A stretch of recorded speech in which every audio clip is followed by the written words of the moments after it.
welcome to my channel. Another day, another polar explorer, why not? My name's Lisa and I am obsessed with all things polar exploration, pushing frontiers and brave and courageous animals. Today, I am delving into the heroic and tragic tale of Captain Robert Falcon Scott, a name etched in the annals of polar exploration history. Join me as I uncover the incredible journey of Captain Scott, a man who was driven by courage, ambition, and the pursuit of discovery. On June 6, 1868, Robert Falcon Scott was born. He was to be known as Con to his family and friends. He was the son of a brewer who was prosperous at the time of Scott's birth, but sadly the family eventually suffered some financial misfortune once Scott was an adult.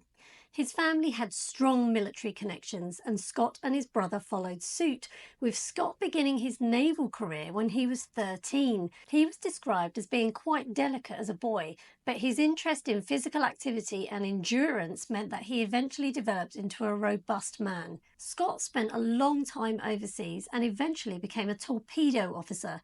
It was at this point in his life that he learned his father was bankrupt, and 3 years later his father died of heart disease. The job of supporting his mother and his sisters now fell to Scott. He became entirely focused on getting promotions and earning more money to better support his family. In 1899, a chance encounter in a London street with the president of the Royal Geographical Society, Sir Clements Markham, changed everything for Scott. Markham mentioned an expedition being planned to the Antarctic. A few days later, Scott volunteered to lead this expedition. In 1901, Scott embarked on his first Antarctic adventure aboard the Discovery. He was promoted to commander and given overall command, despite some saying that a scientist should have been in charge. There was very little knowledge of Antarctic or cold weather survival amongst the crew and hardly any training on how to use skis or lead dogs. However, it was on this expedition that Scott, Edward Wilson and a young Ernest Shackleton took the long journey south towards the South Pole. They reached a latitude of 82 degrees and 17 minutes south. The journey back was difficult and resulted in Shackleton being sent home early from the expedition after he suffered physical collapse.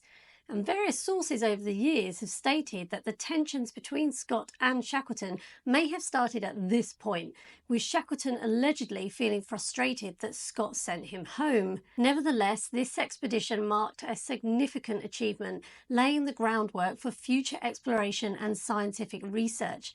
Despite harsh conditions and numerous challenges, Scott's team conducted groundbreaking scientific studies and mapped previously unknown territories. When Discovery returned home in 1904, Scott was hailed a hero. He was awarded medals and honours, he was promoted to captain, and he even dined with the King and Queen at Balmoral Castle. During this period, Shackleton started to plan his Nimrod expedition, agreeing not to work in the same area as previously covered by the Discovery expedition. Unfortunately, Shackleton could not keep this promise due to not being able to find somewhere to land, and this resulted in consternation amongst those in the polar exploration establishment at the time. Shackleton reached a furthest south of 88 degrees 23 minutes, about 180 kilometres from the South Pole. Around the same time, back in England, Scott met and married the sculptor Kathleen Bruce, and their only son, Peter Markham Scott, was born in 1909. He went on to found the Worldwide Fund for Nature, otherwise known as the WWF. After Shackleton returned to London, having narrowly failed to reach the South Pole, Scott decided to make a second attempt himself. Undeterred by the obstacles faced during his first expedition, Scott set sail once more in 1910, and this time aboard the Terra Nova. Although the Royal Geographical Society hoped the primary goal would be scientific, Scott knew that they were not in charge of this expedition. He stated that the goal was clear: to be the first to reach the South Pole. Scott asked engineer Reginald Skelton to come up with an idea for snow vehicles that ran on a caterpillar track, and this was a vehicle which did not exist at that time. He also decided to take ponies, dogs and skis, and he even consulted the polar legend that was the great Fridtjof Nansen, who was known for his expertise in this area. Nansen advised him to take dogs, which is unsurprising given Nansen's own skills and his experience with them. Scott left his dog expert, Cecil Mears, to go to Siberia to purchase the dogs and ponies, despite Mears knowing little about ponies. This decision would have great consequences for Scott, as the ponies chosen by Mears were of poor quality and not suited to working in the Antarctic. Whilst he was in Melbourne, in Australia, Scott discovered via a hastily sent telegram that a Norwegian expedition led by the polar icon that was Roald Amundsen was also vying for the prize. Apparently, Scott received this news without showing any change to his facial features, and he remained focused on the task ahead. Unfortunately for Scott, there were early misfortunes in his expedition. The Terra Nova became stuck in pack ice for 20 days, which set them back in their prep work before the winter. One of the precious motor sledges was lost when being unloaded from the ship, and the poor ponies suffered dreadfully.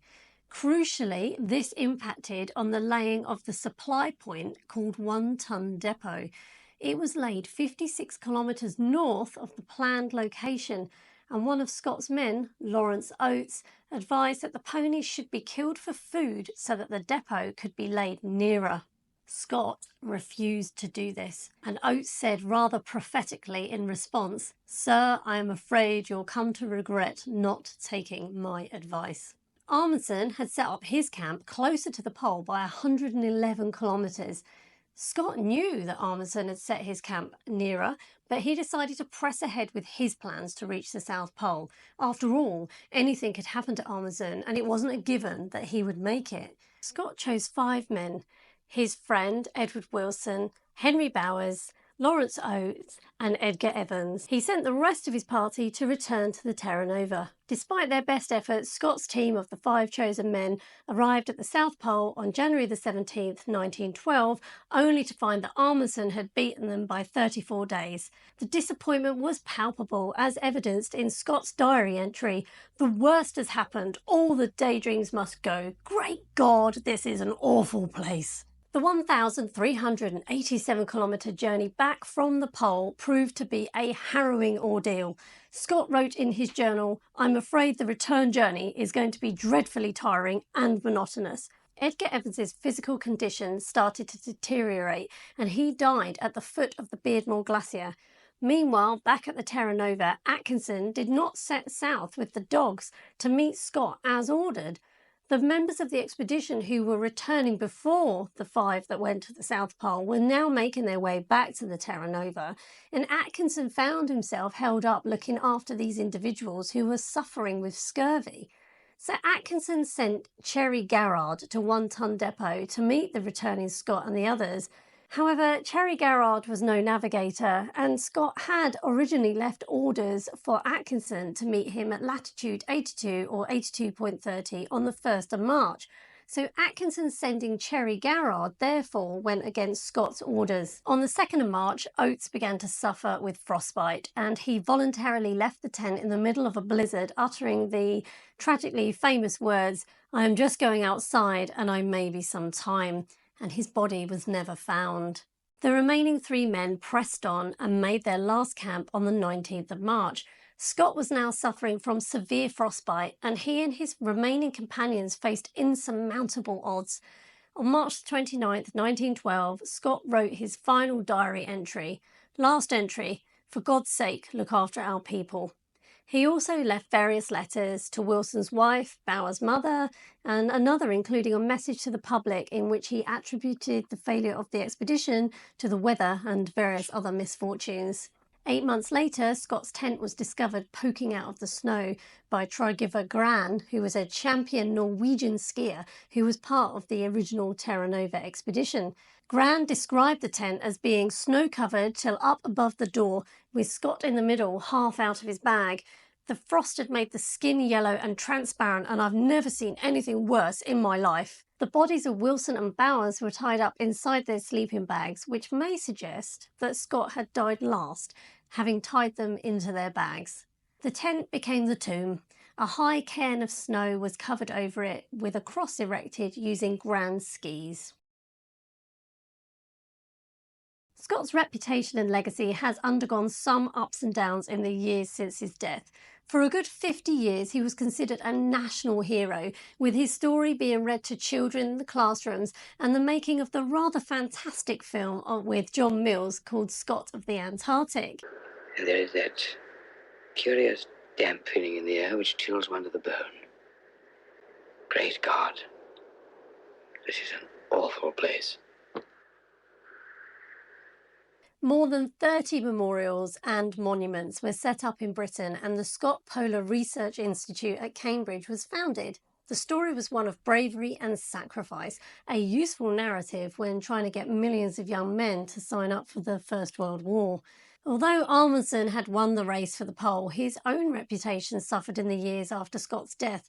He stated that he did not know that Scott was pushing for the South Pole, which seems unlikely, as it was announced in many newspapers and publications across the world of Scott's goal for some time before the Terra Nova left port.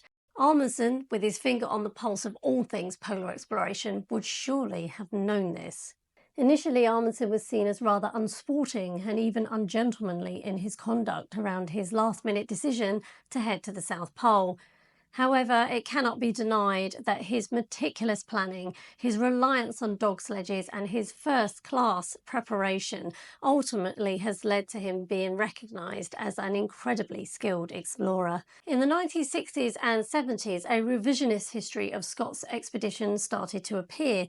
The book that had the most damning effect on Scott was 1979's Roland Hunsford's dual biography called Scott and Amundsen.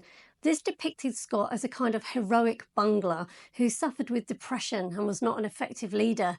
This concept has had a profound impact on how Scott has been viewed over the decades. His leadership decisions, particularly the use of ponies instead of dogs for the final push to the South Pole, and the failure to meet the dog teams as planned, has led to a more critical view of his competence and character. In recent years, there has been a reassessment of Scott's achievements, however. Some historians argue that the extreme weather conditions he faced were underestimated, and that his written orders for the dog teams were not actually followed. This has led to a more balanced view of Scott, recognising both his flaws and his remarkable courage and determination. Ranulph Fiennes, a renowned British adventurer and holder of several endurance records, and therefore someone who presumably knows a thing or two about Antarctic exploration himself, published a book on Scott which takes a more rounded view. So in his biography entitled Captain Scott, he aims to defend Scott's legacy and set the record straight against those who've criticised Scott's achievements. Fiennes argues that Scott's reputation has been unfairly attacked and his achievements distorted, and his book concludes that Scott's courage and determination in the face of extreme adversity deserve recognition and respect. Meteorologist Susan Solomon's book, The Coldest March, looks into the effect that the peculiar weather of 1912 had on the expedition. It is now known that the weather in 1912 was particularly cold and brutal, just as Scott had stated in his journals. Also, Karen May, a researcher at the Scott Polar Institute, published a commentary on whether Scott could have been saved. She states that Cecil Mears, whose failure to restock the 1-ton depot in accordance with Scott's instructions, may have contributed to the tragic outcome of Scott's final expedition. Scott left written orders to secure his speedy return from the pole using dogs, but these orders were not carried out. And there have been many discussions and other books and other authors that I haven't mentioned here. There are so many books on this subject that argue about whether Scott's death could have been avoided if his orders had been followed, if the weather had been different, and so on and so on. It's a fascinating area. Captain Robert Falcon Scott's story is one of remarkable courage, dedication, and ultimately tragedy. Celebrated as a national hero after his death in 1912, his legacy faced intense scrutiny in the latter half of the 20th century.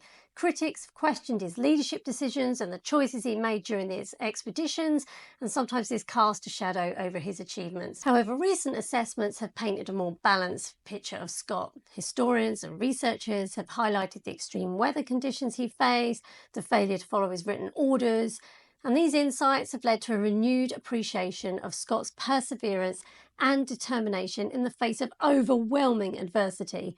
As we look back on Captain Scott's legacy, we can recognise both his flaws and his extraordinary achievements.